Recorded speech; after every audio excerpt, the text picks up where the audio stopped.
आज मैं आप लोगों को मुहावरे और लोकोक्ति में अंतर बताने जा रही हूँ कि मुहावरा किसे कहते हैं और लोकोक्तियों में क्या अंतर है। मुहावरा वाक्यांश है और इसका स्वतंत्र रूप से प्रयोग नहीं किया जा सकता। हमेशा इस बात को याद रखिएगा कि मुहावरे वाक्यों के अंश होते हैं। जैसे उदाहरण अगर मैं आपको बताऊं तो होश उड़ जाना, ये एक मुहावरा कहलाएगा। इस तरह से हम ये बता सकते हैं कि मुहावरे को हम वाक्य के अंश के रूप में प्रयोग करते हैं।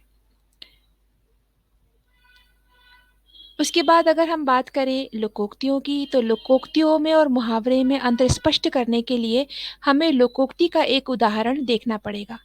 लोकोक्ति में हम कह सकते हैं कि ये एक संपूर्ण वाक्य होता है, पूरा के पूरा वाक्य जिसमें एक सब्जेक्ट और एक प्रेडिकेट होता है, यानी उद्देश्य और विधेय से संपूर्ण वाक्य को हमने क्या कहा है, लोकोक्ति कहा है। हमेशा आप लोग एक बात याद रखना।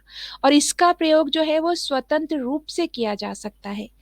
मुहावरे में क्या हो रहा था, मुहावरे का प्रयोग हम स्वतंत्र रूप से नहीं कर पा रहे थे, लेकिन लोकोक्ति का प्रयोग हम स्वतंत्र रूप से कर सकते हैं। जैसे उदाहरण देखिए, बड़ा इंटरेस्टिंग सा उदाहरण लिखा हुआ है कि बकरे की माँ कब तक खैर मनाएगी। ये एक लोकोक्ति है, यानी इसमें एक उद्देश्य है और एक विधेय है, यानी सब्जेक्ट और प्रेडिकेट को इसमें सम्मिलित किया गया है।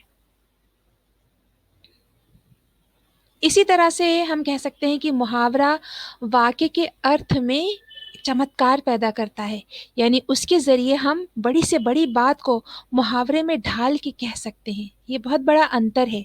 लेकिन लोकोक्ति क्या होता है, चमत्कार पैदा करने के साथ ही किसी बात की पुष्टि भी कर देती है, क्योंकि हम क्या कर रहे हैं, इसमें पूरा के पूरा यानी संपूर्ण वाक्य का प्रयोग हम लोकोक्ति में कर रहे हैं।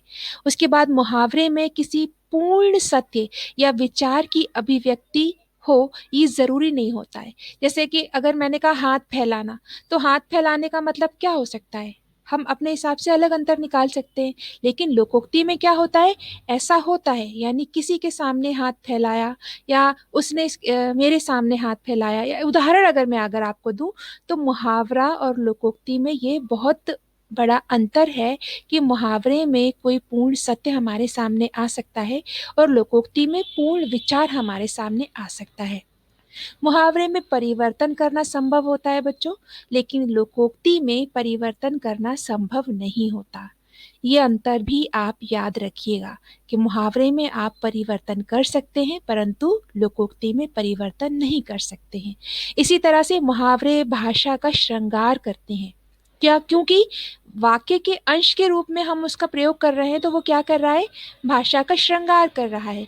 लोकोक्तियां क्या होता है, श्रृंगार तो करती ही हैं, लेकिन उसके साथ साथ किसी निर्णय का उद्घोष भी करती, यानी हम लोकोक्ति के माध्यम से बात को पूरी तरह से सामने वाले के सामने रखते हैं। मुहावरा वाक्य में समा जाता है, क्यों, क्योंकि वो वाक्य का अंश है, इसलिए वो वाक्य में समा जाता है। लेकिन लोकोक्ति के साथ क्या होता है, लोकोक्ति की अपनी एक अलग सत्ता हमेशा बनी रहती है, यानी लोकोक्ति एक अलग पैमाने पे कही जाती है। ये भी आप एक बड़ा अंतर इनका याद रख सकते हैं।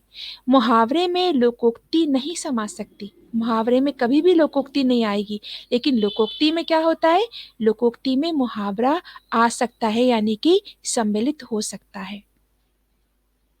मुहावरे का प्रयोग केवल चमत्कार उत्पन्न करने तथा भाषिक शक्ति को समृद्ध करने के लिए किया जाता है, लेकिन लोकोक्तियां क्या है, समर्थन या विरोध तथा खंडन या मंडन करने के लिए प्रयोग की जाती हैं।